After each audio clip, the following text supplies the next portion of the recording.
execution that occurred upon these grounds in 1537. The execution of a man called Robert Aske. In 1537, the King of England was King Henry VIII, very famous man. Most of you probably very familiar with him. He had some views, and one of those was changing the way that Christianity worked in the country. Basically, it was Henry's really roundabout way of being able to get divorced whenever the hell he wanted without the church telling him off. Served him very well. But it upset many devout Christians at the time, one such man being York's Robert Aske. He amassed a group of 100 Christians, resolute in their faith, to march down to London in rebellion against Henry's regime. Henry was quite famous, wasn't he, for being rather fond of separating people from their heads.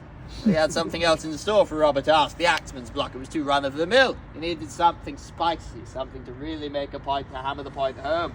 So he turned him around, marched him back to York, and took him in to Clifford's Tower, where he executed him in most spectacular fashion. There's a whole long list of methods of execution throughout history. I'd say probably the most common is hanging, right? Cheap, simple, effective, and generally enjoyed by a large crowd. But to be hanged is one thing. To be hanged in chains, that is an entirely different method, and that is what befell Robert Aske.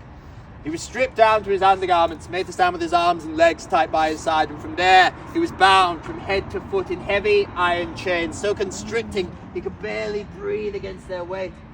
And from there he was flung over the ramparts and left to dangle. There was a sickening crack, rattle of chain as his body made impact with the pale stones, and his screams and howls of agony began almost immediately. People came from far and wide to view the grisly spectacle.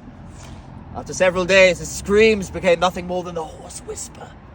And eventually, after a full week, he finally fell silent, succumbed to his execution, and perished. But they didn't take him down after he died. Henry wanted to make a point to any who would oppose him in the future what would happen to them if they so much as even thought of rebelling. And so they left Robert Aske strapped to the side of Clifford's Tower for a full year.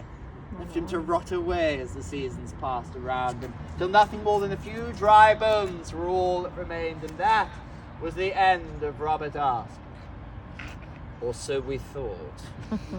Not long after his death, some rather peculiar stories surrounding a phantom of the tower started to crop up. People believe that so torturous and agonizing was Robert Aske's death, that he never truly left Clifford's Tower, that part of his spirit had forever imbued itself within the pale stones of the keep.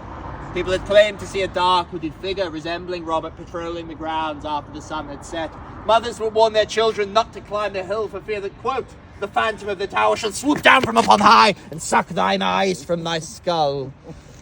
Safe to say not many kids went up the hill after dark. Not many adults did either.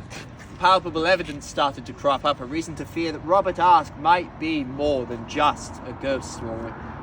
People had noticed that on a stormy, windy night, they could hear Robert's moaning, howling wails of agony and execution howling out from within the depths of Clifford's Tower.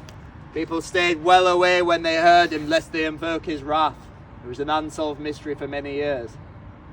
But it was solved eventually, in the early 1900s, by a university student with a keen interest in the supernatural.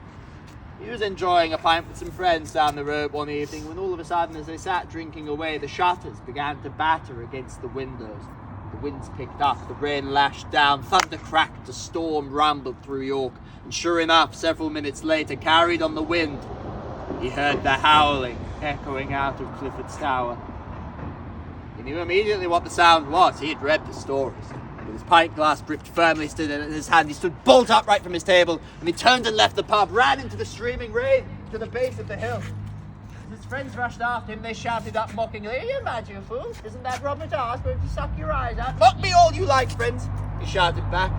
"I've been mocked my entire life for my belief in the supernatural. I will find proof that ghosts are real. If it's the last bloody thing I do, Robert Aske be damned, I'm going in." And he made his way defiantly through the doorway and into the dark. It was pitch black inside. He relied on the intermittent cracks of lightning around him to find his way slowly but surely trudging through the dark recesses of the keep until eventually he found himself at the very rear of the building. With a flash of lightning, in the dark corner of the room, there the mystery was revealed. There he found himself face to face with Robert Aske himself, howling away into the night like a madman. And at the base of the hill, On the rain-soaked cobbles, his friends heard the howling stop. Silence fell. They waited for painful minutes for their friend to emerge. Eventually they saw him, the silhouette illuminated in the doorway, and he made his way back down to them. Well, did you see him? They asked. Well, did you see Robert asked? The howling had stopped. What did you do? What happened in there? Speak, man! Yes, he said. I found Robert Ask all right, cowering in the dark corner and howling into the night. I put a stop to his dreadful wailing moans once and for all. He shall bother us no longer. Robert Ask, my friends, was a window that somebody hadn't quite shut properly. When the wind hits the tower at a really specific angle, it whips all the way around all the narrow arrow slits, makes this really loud howling, wailing noise. There's a little wooden shutter that wasn't properly closed, so we shut it.